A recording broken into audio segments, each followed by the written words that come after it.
The first step in creating a new post type is to register it. So I'm going to use this function called register post type.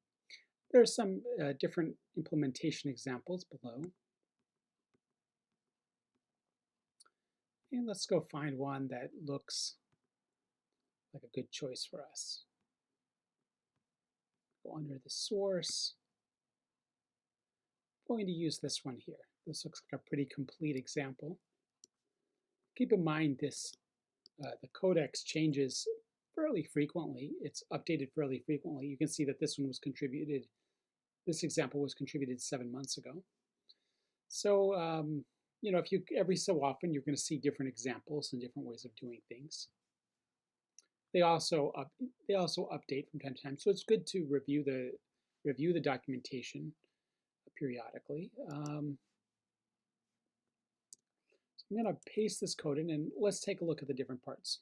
So the first is the hook that we have to that initiates the action. So I'm going to create a function here.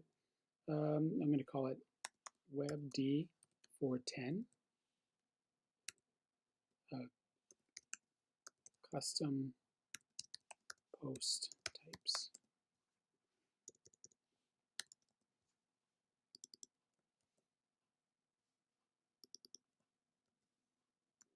Here we go. And then let's go from the bottom up. So the first part is register post type, and we're going to put in the name of the post type. I'm going to say webd. Oh, I spelled it wrong. I put 419. I'm going to put in 410 here.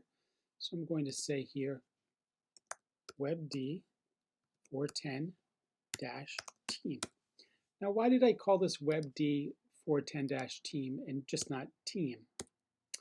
The reason is because you might install, you know, plugins and things that create their own custom post types, and you can imagine, especially if you're doing something that's common, like for example, maybe you made a post type called forms or form or something like that. It's possible to accidentally create duplicates. So I'm going to add this prefix to the beginning to avoid any possible conflicts. Okay, let's make, okay, so I have, this is my post type, and then I have the arguments. So here we have the arguments, and there's more arguments than this that you can add. And if you take a look at this list here, there's a long list of things that I would suggest that you review.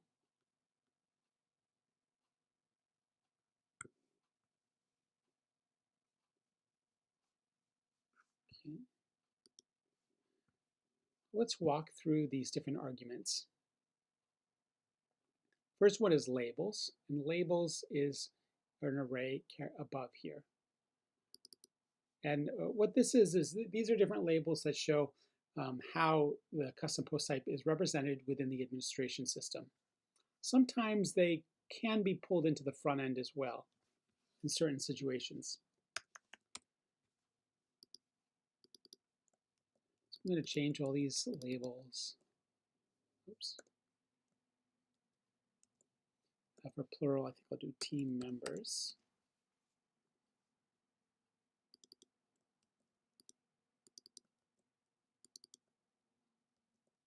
Here we go. And I can add a description for the custom post type.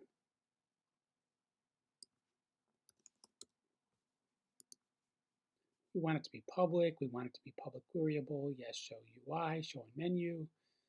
All this stuff we want it to be true. Now, rewrite is an interesting one. So it's going to create the URL scheme is going to be based on the post type.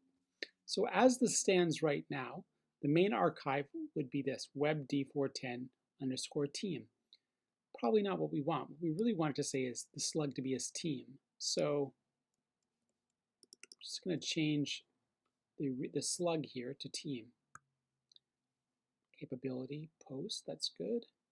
As archive true, hierarchical. Okay, menu position 20. This is the menu position within the within the administration system. And then supports is an interesting one.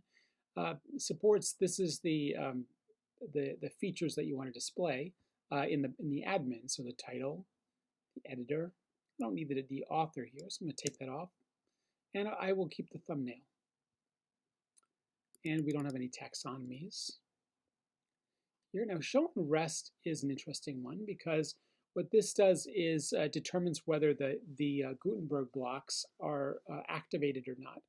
And so in some custom post types, you might want to see the Gutenberg blocks, and in some you wouldn't. And so you turn this on or off respectively of whether you want to see Gutenberg blocks. If the content is very tightly controlled, like for example in the team page that I showed in the first lecture, the first video, pretty tightly controlled block, you wouldn't want to enable Gutenberg blocks in that. Okay, so this looks pretty good. So let's save this, and then we should see this appear on the front end now.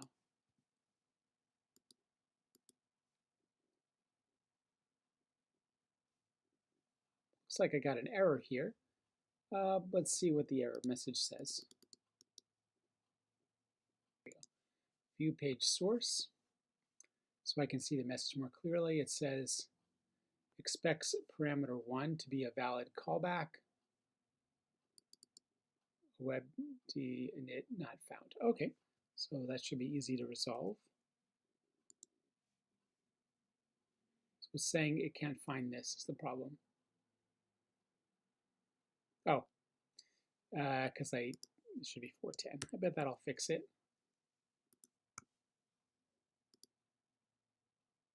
Yep, no error message anymore. So let's refresh. And here's team members right here.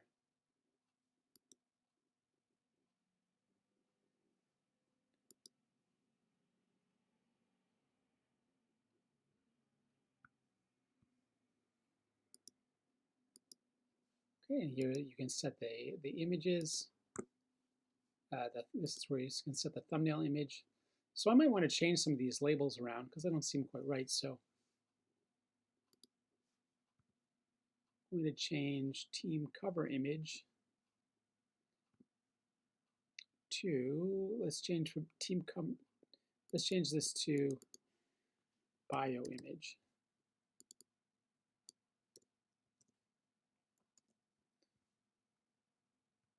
And menu name, I'm going to call this team. Let's abbreviate that. Add new, add team member.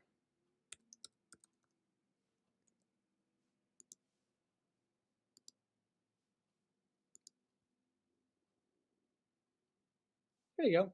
That's kind of cool, right? It says bio image. Oh, set cover image. Let's change that language too. Change it to set bio image.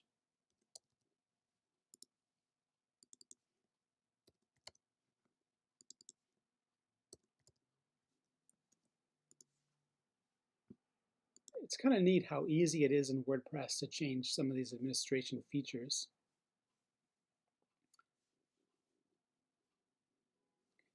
Now what we'd also like to add is a custom post type for position.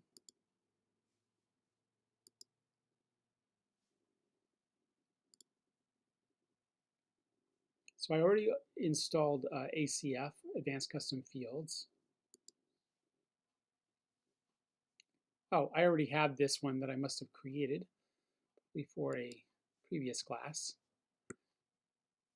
And we can see it has its position. The post type is going to equal a team. But these are pretty easy to add. So you just say add field, and then you can say what type of field you want to use. You can see you can do ranges, passwords, URLs, OEmbed, which is for video,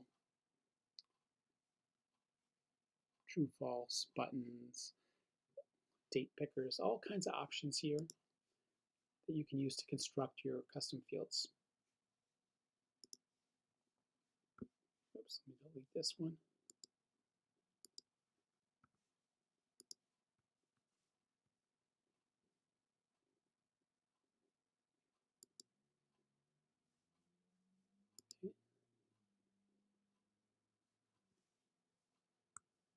So if I add a team member here, see, I'm showing the Gutenberg block here, which I don't like. I don't like that here with this admin, because you can see the problem with the Gutenberg block is it puts the staff position way down at the bottom.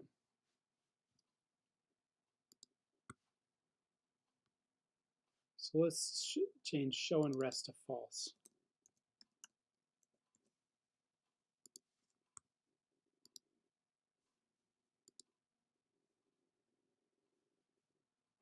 Okay, and now I get a traditional bio page.